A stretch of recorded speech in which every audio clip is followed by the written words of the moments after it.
Hello বন্ধুরা, সবাইকে নমস্কার। আমি আজকে বানাচ্ছি ব্রকলির তরকারি। আমি এখানে নিয়ে নিচ্ছি ব্রকলি, আলু, তার সঙ্গে দিচ্ছি টমেটো, কাঁচা লঙ্কা, ধনেপাতা, নুন, মিষ্টি, আর আমি এখানে জিরে, ধনে আর শুকনো লঙ্কা এই একটু বেটে রেখেছি।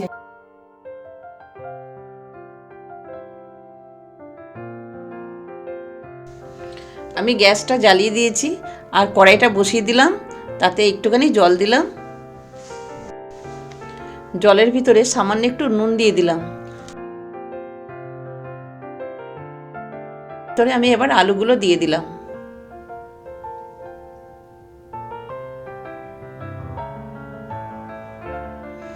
এবার ঢাকা দিয়ে দিচ্ছি। 4টে এলাচ নিয়েছি।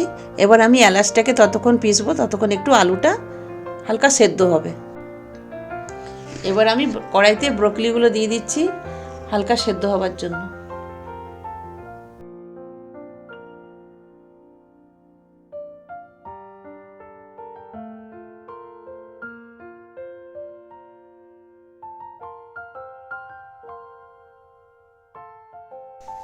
ব্রকলিগুলো সেদ্ধ হয়ে গেছে, এবার আমি নামিয়ে নিচ্ছি। এবার আমার কড়াইটা গরম হয়ে গেছে, এবার আমি সরষের তেল দিয়ে দিচ্ছি। জিরে ফোড়ন দিলাম, কালো জিরে ফোড়ন দিলাম, টমেটোটা দিয়ে দিচ্ছি। এবার একটু নাড়াচাড়া দিয়ে ঢেকে দিচ্ছি। এবার আমি বাটা মশলাটা দিয়ে দিচ্ছি। এবার বাটি ধোয়া জল দিয়ে দিলাম। হলুদ দিয়ে নাড়িয়ে নিচ্ছি। এবার এরপরে দিয়ে দিচ্ছি স্বাদ মতো নুন।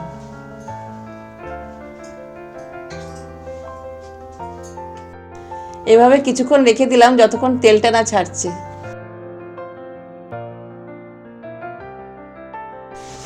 মশলা থেকে তেল ছেড়ে দিয়েছে। এবার আমি দিয়ে দিচ্ছি আলুগুলো। আলুগুলো ভালো করে নেড়ে নিয়ে এবার আমি দিয়ে দেবো ব্রকলিগুলো।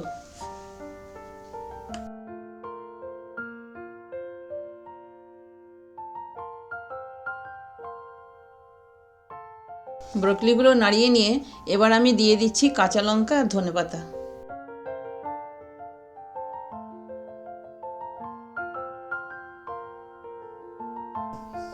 এবার সবটাকে আমি ভালোভাবে নাড়িয়ে নিচ্ছি। প্রথমে আমি একটু বাটি ধোয়া জল দিয়ে দিলাম।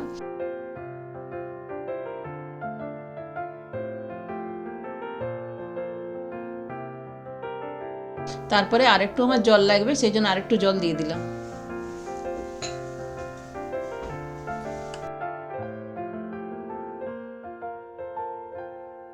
এবার আমি ঢাকনাটা লাগিয়ে দিলাম। ঢাকাটা খুলে দিয়ে আমি তারপরে এলাচ বাটাটা দিয়ে দিচ্ছি। এলাচ বাটাটা দিয়ে আমি এবার নাড়িয়ে নিলাম। তারপরে একটুখানি চিনি দিয়ে দিলাম। নাড়িয়ে আর কিছুক্ষণ রেখে দিলাম।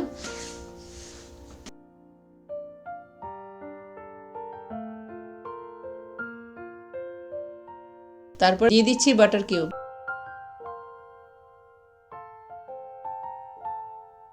এবার তরকারিটাকে আমি একটু নাড়িয়ে দিচ্ছি। দেখুন আমার তরকারিটা সেদ্ধ হয়ে গেছে।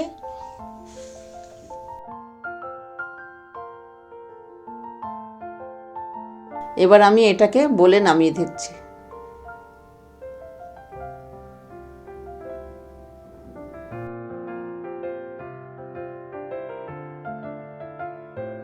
তরকারিটা তো দেখতে তো খুব ভালোই হয়েছে, দেখতেই পাচ্ছেন। তো আপনারা একবার করে খেয়ে দেখবেন। যদি ভিডিওটা ভালো লেগে থাকে তবে মনে করে একটা লাইক, শেয়ার, সাবস্ক্রাইব অবশ্যই করবেন।